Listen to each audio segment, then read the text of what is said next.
Assalamualaikum warahmatullahi wabarakatuh. Waalaikumsalam. Oke, terima kasih atas kehadirannya di siang hari ini. Pertama yang akan saya bahas ini dari kelompoknya yang dengan judul dampak psikologis ini. Ini kelompok 2 apa kelompok 5 ini? 5, Pak. Kelompok 5. Oke.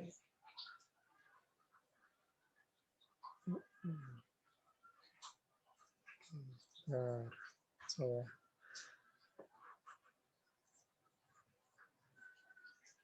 Oke.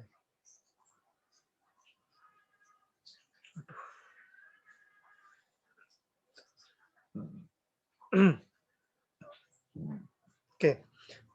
Kita lihat judulnya dulu ya. Dampak psikologis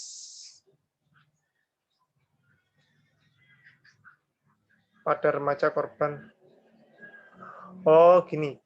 Judulnya di dampak psikologis cyberbullying-nya duluan ya. Cyberbullying ini apa?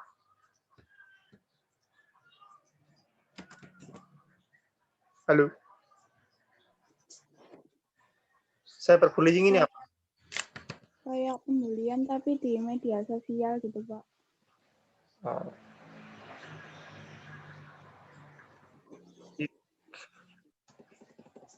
Kok gini sih ini? Dampak psikologis cyberbullying pada remaja korban.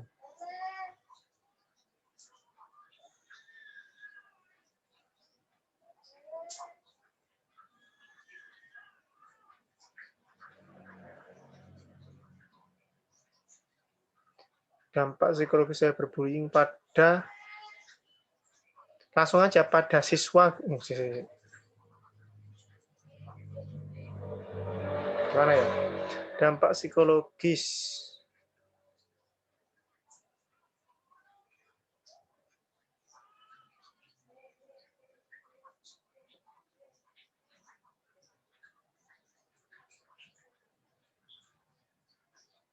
Waduh, ini agak berat ini ya. Kalau ini tak hapus, kok gini sih, Rek, tulisannya? Dampak psikologis cyberbullying pada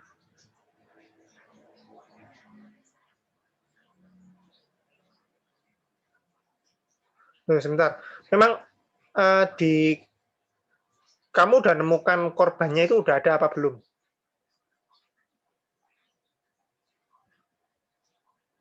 Halo.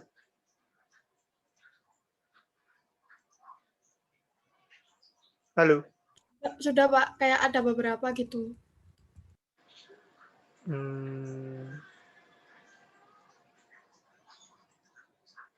Waduh, ini agak berat ini ya.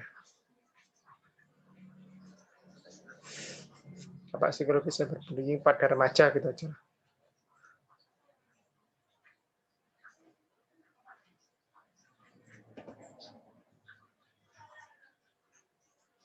Ini pada remaja di satu kota Malang, angkatan 43. Maksudnya banyak gitu.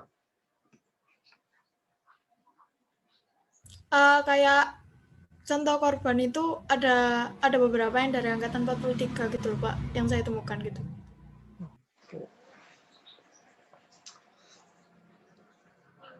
Oke lah. Tapi nanti ini saya minta data-datanya jangan keluar ya. Ini judul ini agak bahaya ini. Agak bahayanya kenapa? Karena konotasinya bisa sangat negatif sekali. Sangat negatif sekali.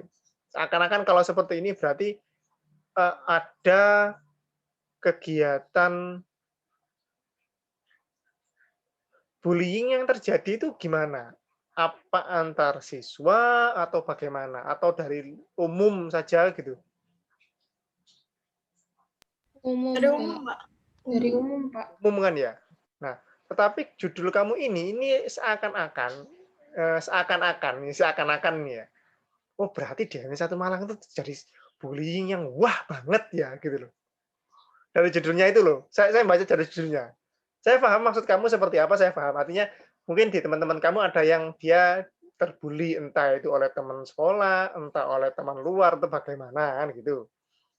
Tapi judul kamu ini sangat sangat provokatif sekali gitu loh. Sangat provokatif sekali judulnya. Maka penting, judul itu penting, sama seperti artikel-artikel di internet lah. Kan judulnya apa, isinya apa gitu.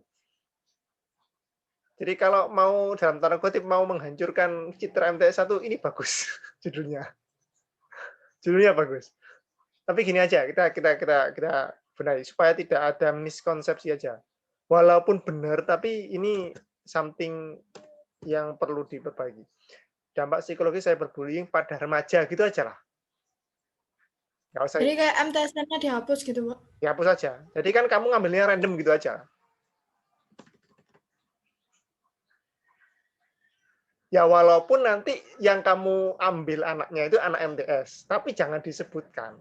Kenapa? Karena seperti yang kamu bilang tadi, kita nggak tahu kan masalahnya itu random di sekolah atau random, artinya bisa terjadi itu karena memang temannya dari SD atau MI atau dari teman les atau sebagainya kan gitu. Jadi itu yang perlu diperhatikan. Yang kedua, kalau mengatasnamakan MTS 1 itu berarti sangat sistemik. Sistemik itu bukan sistemik sih. Kayak terjadi kalau memang sudah sangat beneran terjadi gitu loh. Dan itu banyak dan lumrah, itu agak sesuatu lah. Makanya gini aja, dampak cyberbullying pada remaja gitu aja. Ya ini lebih aman, walaupun nanti kamu apa itu namanya, yang kamu target adalah anak MTS 1 atau teman kamu, nggak masalah. Dan memang seharusnya seandainya bukan ini sih nggak apa-apa, tapi judulnya karena ini saya menilai ini sangat provokatif ya. Saya menilai sangat provokatif. Saya khawatir nanti. Saya khawatirnya itu ketika ini oke, kemudian ada orang luar yang melihat seakan-akan terjadi di MTS 1 seperti itu dan sangat banyak. Itu saya khawatir. Walaupun saya nggak tahu faktanya benar atau enggak gitu loh. Tapi nanti saya nyari amannya saja ya. Judulnya dibuat gini. Oke, di sini berarti nanti kajian pustakanya itu cyberbullying itu apa? Dampak cyberbullying apa? Jadi ada dampak cyberbullying dulu. Cyberbullying itu apa? Jelaskan. Dampaknya apa saja? Ya. Nah, di antara dampaknya mungkin kamu masukkan beberapa dampak lah, nggak cuma psikologis dulu. Dampaknya A, B, C, baru yang mungkin yang terakhir salah satu dampaknya adalah psikologis. Nah, baru nanti kamu detailkan di situ. Jadi nggak langsung dampak psikologis, tapi diberi yang umum dulu. Dampak secara umum dulu, kamu masukkan beberapa dampaknya, entah dampak apa, dampak saya nggak tahu dampak lainnya apa saja, nanti kamu masukkan, baru secara umum baru masuk ke detail. Gitu, ya.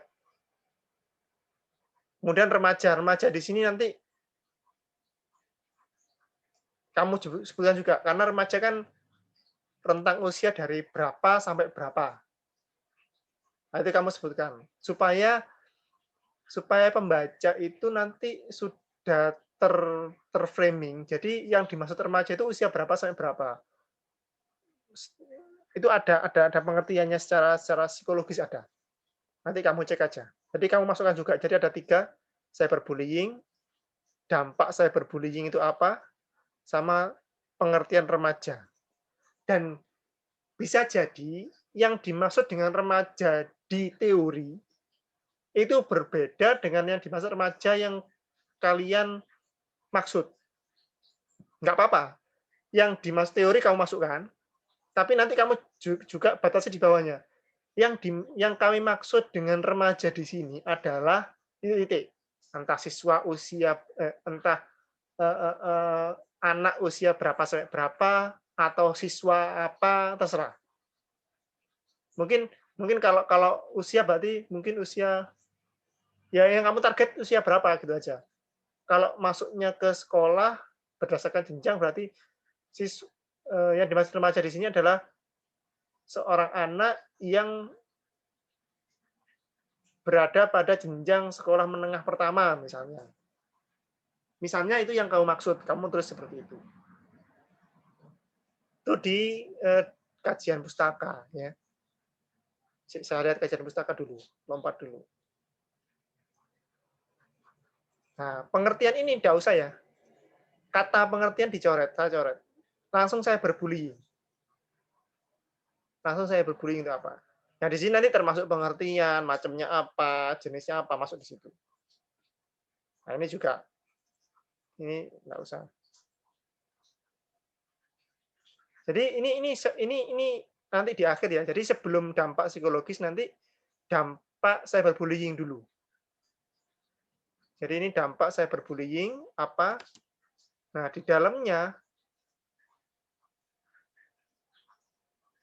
nanti kamu masukkan juga dampak psikologisnya. Jadi mungkin dampak secara umum 2 paragraf atau 3 paragraf.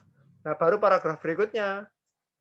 Salah satu dampak dari cyberbullying adalah berkaitan dengan psikologi. Nah, yang dimaksud dengan dampak psikologi adalah nah, seterusnya. Nah, ini kamu masukkan di situ.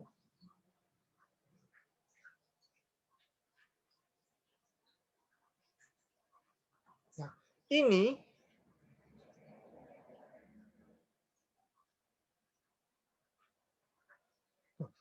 kan hasilnya toh.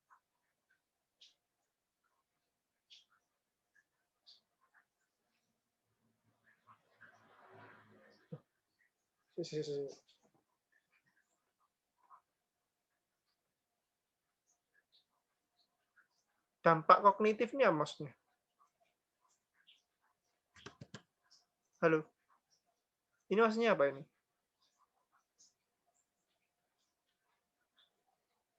Kayak dampak itu kan ada banyak kan, Pak. Nah, dampak kognitif sama afeksi sama kognitif itu kayak dibeda-bedain gitu. Oke, nah jadi gini aja, berarti di awal kamu sebutkan cyberbullying itu apa, bagaimana, dan seterusnya. Kemudian ada beberapa dampak yang terjadi pada korban cyberbullying. Yang pertama dampak ini, yang kedua dampak ini, yang ketiga dampak ini, yang keempat dampak psikologis misalnya. Ya, itu kamu jelaskan. Ini sudah ada nanti yang keempat dampak yang psikologis itu yang kamu masukkan, dampak psikologis. Dampak psikologis. Nah, ini yang keempat. Yes. Pada penelitian ini, kamu lebih merujuk kepada yang ini, gitu aja. Yang lebih kamu tekankan. Nanti kamu beri penekanan di situ. Nah, kenapa kamu lebih merujuk pada dampak psikologis? Kamu sebutkan juga alasannya. Kalau ada. Kan ada 4 dampak ini yang kamu sebutkan di sini ya. Jadi ini di awal. Oke, ini awal. Setelah pengertian dampak cyberbullying. Dampak cyberbullying itu seperti apa maksudnya? Kemudian ini kamu masukkan di bawahnya. Ini paragraf kedua ya. Nah, baru setelah ini kamu berikan alasan kenapa kamu memilih dampak psikologis. Baru kamu jelaskan dampak psikologis itu seperti apa. Ini di awal, bukan di akhir.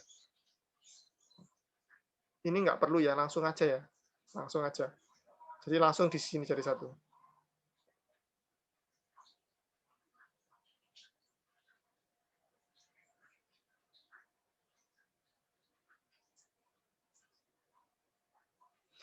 Nah, ini kualitatif apa kuantitatif? Kualitatif, Pak. Nah, kalau kualitatif ini nggak perlu. Nah, ini nggak perlu. Hipotesisnya nggak perlu. Nggak perlu. Kemudian yang ini tadi mana? Nah, ini.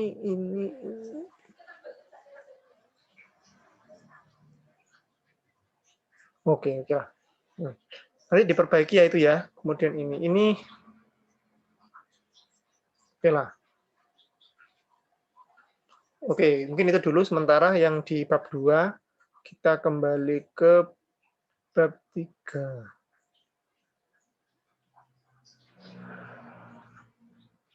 Oke, satu lagi. Ini untuk kata-kata asing dimiringkan ya. Kata-kata bahasa asing dimiringkan.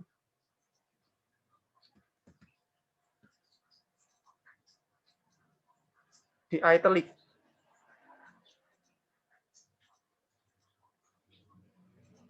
Ini nggak perlu, ini rujukan ini nggak perlu dimiringkan.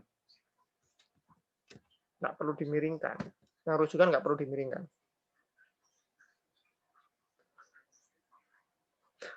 Akan lebih baik misalnya kamu cari bahasa Indonesianya cyberbullying. Kalau memang itu pas. Apa cyberbullying? Perundungan. Panjang, Pak. Hah? Panjang, Pak, kalau dari bahasa Indonesia. Apa? Apanya? Apa? Bahasa Indonesianya apa?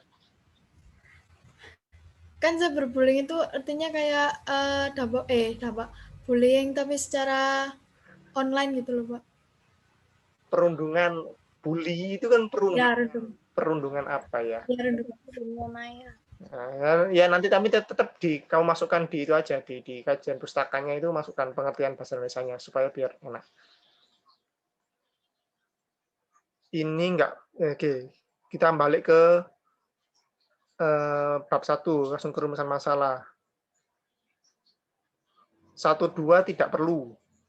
Apa yang dimaksud, apa penyebabnya tidak perlu. Oh, si.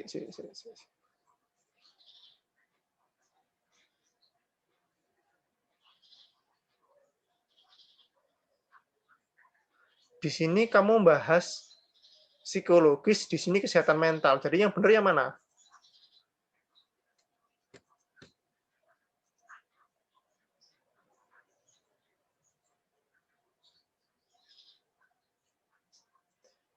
Ini nggak perlu. Yang bagaimana cara mengatasinya nggak perlu, karena kan judul kamu kan cuma dampak psikologisnya saja. Ini 1, 2 nggak perlu.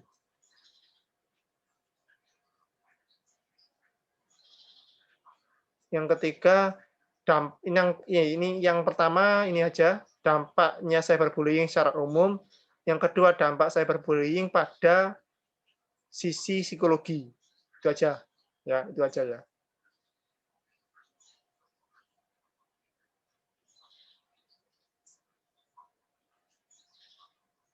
Jadi cuma 2 aja, jangan banyak-banyak. Kalau pengertian kita nggak perlu meneliti, penelitian hanya tinggal nyomot aja di keterangan orang atau ahli. Ya, itu dia metode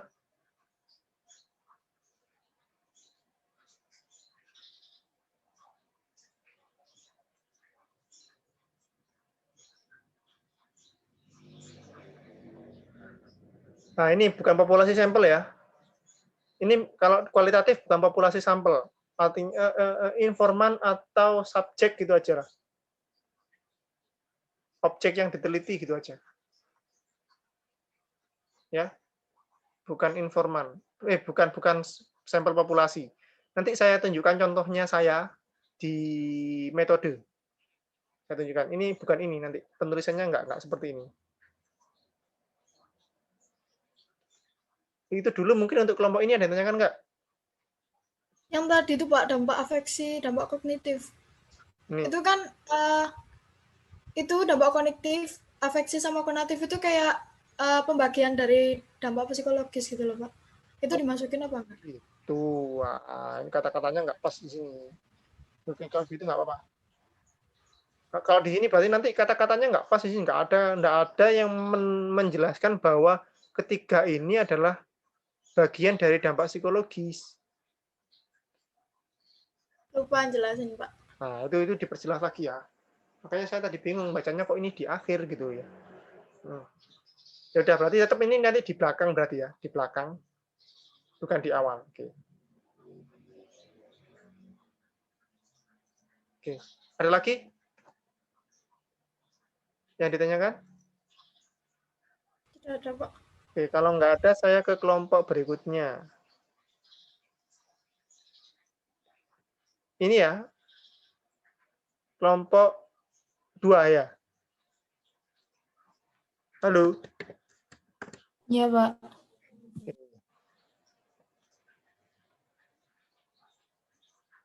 Pengaruh peran dan motivasi orang tua terhadap hasil belajar siswa. Apa itu? Ada hasil belajar, ada peran dan motivasi orang tua. Bisa kamu jadikan satu, bisa kamu jadikan dua. Peran orang tua dan motivasi orang tua terhadap hasil belajar siswa. Bisa jadikan satu, bisa jadikan dua untuk di kajian pustakanya. Masih belum ya, tinggal bab satunya. Oke, sekali lagi bab 1 kalau bisa minimal 2 halaman lah untuk latar belakangnya. Ya, ditambahkan lagi. Ditambahkan lagi ya, untuk latar belakang minimal 2 halaman. Nyarinya gampang. Untuk yang tadi juga nyarinya di sini ya. Kita ke Google aja. Kalau kamu nyari rujukan berupa artikel, berupa penelitian orang lain, kamu masuk ke Google Scholar. scholar.google.com. Nah, ini begini.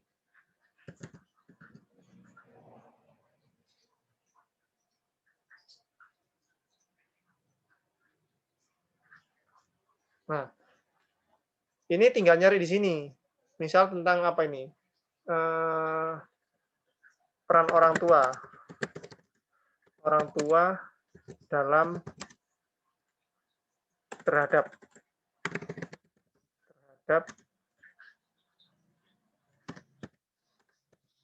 hasil belajar siswa. Nah, ini udah banyak. Loh, ini udah banyak.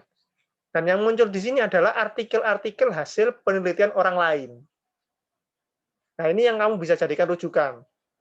Jadikan latar belakang masuk, dimanapun masuk nanti di sini. Ini banyak nanti ini. Kamu dia cek aja. Kamu nggak perlu, ini satu artikel mungkin bisa sampai 10 sampai 15 halaman, tapi kamu nggak perlu baca semuanya. Cukup kamu baca hasilnya saja. Hasil di bagian bawah atau di abstrak yang kalimat 2-3 kalimat terakhir itu adalah hasil dari penelitian. Jadi nanti kamu lihat di situ, itu banyak nanti di sini. Sesuai apapun masalah apa yang kamu teliti, nanti cari aja di sini di Google Scholar, banyak penelitiannya. Ini ada berapa ini? Yang hampir mirip dengan judul ini ada sekitar 160.000 hasil. Nah, itu banyak. Bisa kamu ini kan tahunnya. Misalnya kamu pengennya mau dari tahun 2017, ya berarti cuma 16.000. Oh, sejak tahun 2020 ada sekian dan seterusnya. Tuh. Ya, tinggal disesuaikan saja. Bisa kamu download, bisa kamu baca. Ada linknya di sini, ada yang langsung link download, ada yang link web dulu, nanti di web itu kamu download, bisa. Jadi kalau mau nyari rujukan latar belakang atau apapun, ke sini saja. Google Scholar. scholar.google.com. Kalau mau yang bahasa Inggris, ya kamu ini kalau bahasa Indonesia, berarti ini rata-rata dari Indonesia. Kalau yang mau dari jurnal luar negeri, kamu rubah dalam bahasa Inggris. Ya, kalau mau agak keren dikit. Tapi nanti tetap kalau mau kamu jadikan rujukan di artikel, di laporan kamu, ya kamu transfer ke bahasa Indonesia. Oke, itu kalau mau nyari referensi di situ. Balik lagi ke sini. Jadi sekali lagi latar belakang kalau bisa ya minimal 2 halaman. Oke. Rumusan masalah. Nah, ini yang saya bingung, sebesar apa? Besar di sini kan nggak jelas kan? Tolong ini dirubah kata sebesar. Kamu cari sesuatu yang bisa diukur. Kalau besar itu, apalagi dalam ukuran peran orang tua, yang dimaksud besarnya peran orang tua itu seperti apa? Itu perlu kamu jelaskan. Kalau emang kamu nggak mau menjelaskan itu, cari kata lain selain sebesar. Atau gini aja, bagaimana pengaruh orang tua? Gini. Atau kamu jadikan 2 nanti rumusan masalahnya. Gini. Bagaimanakah peran orang tua, peran dan motivasi orang tua pada siswa yang memiliki hasil belajar bagus? Yang kedua, bagaimana peran dan motivasi orang tua terhadap siswa yang memiliki hasil belajar kurang? Misalnya itu yang kamu teliti. Ini yang kamu teliti ini maksudnya itu ngecek yang umum atau membandingkan?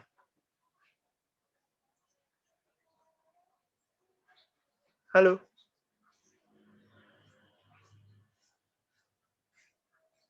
Mana ini? Alia Putri? Umum, Pak. Maksudnya gimana?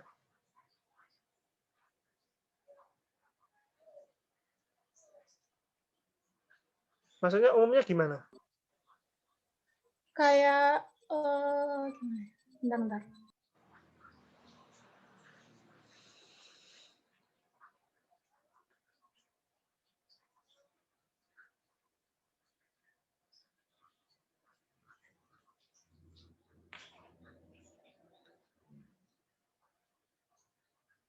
Apakah kamu nanti gini, di hasilnya pengennya gini, siswa yang hasilnya bagus, orang tua seperti ini.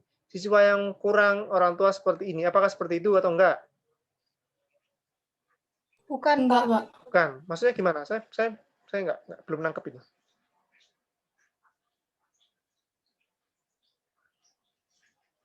Kayak pengaruh orang tua, motivasi dari orang tua gitu, Pak, terhadap hasil belajar.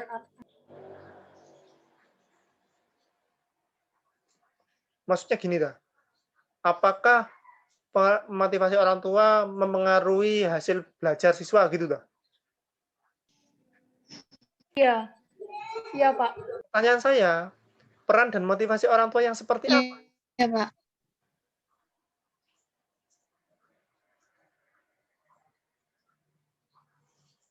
Saya, peran dan motivasi orang tua seperti apa?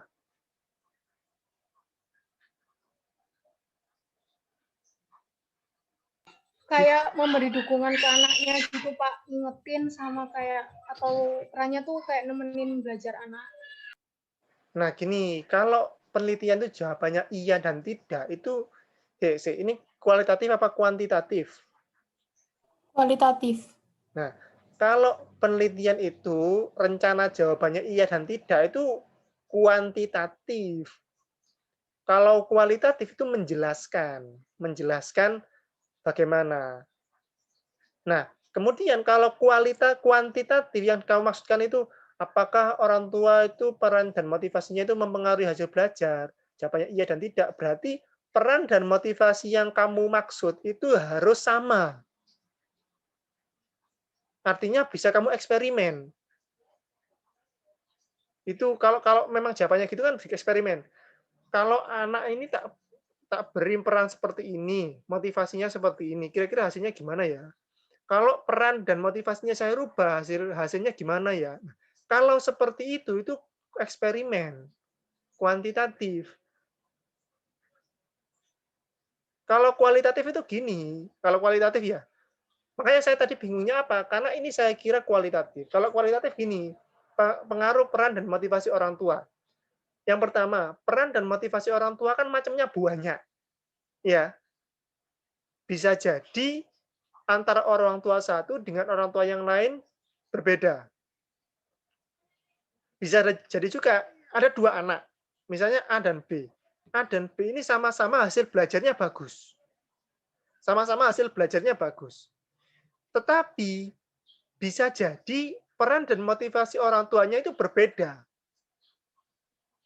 Bahkan mungkin apa itu namanya? Bahkan mungkin ya. Mungkin anak yang pertama ini dia dari uang belajar, uang untuk orang tua jarang memberikan uang untuk anaknya membeli buku dan sebagainya. Tapi anaknya tetap berprestasi. Yang satunya, orang tua memberikan dukungan penuh secara materi sehingga anaknya bisa membeli banyak buku untuk belajar dan sebagainya.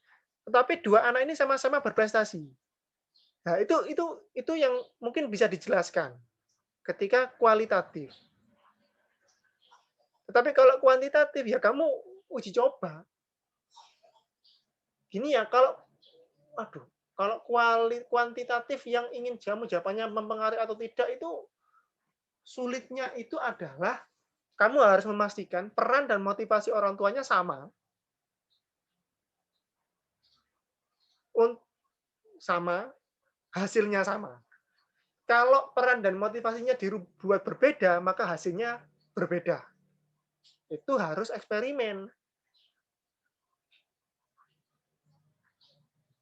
Atau oke, nggak eksperimen bisa, tapi kamu harus mencari dari mungkin anak MTS yang satu ya, dari 1.000 orang.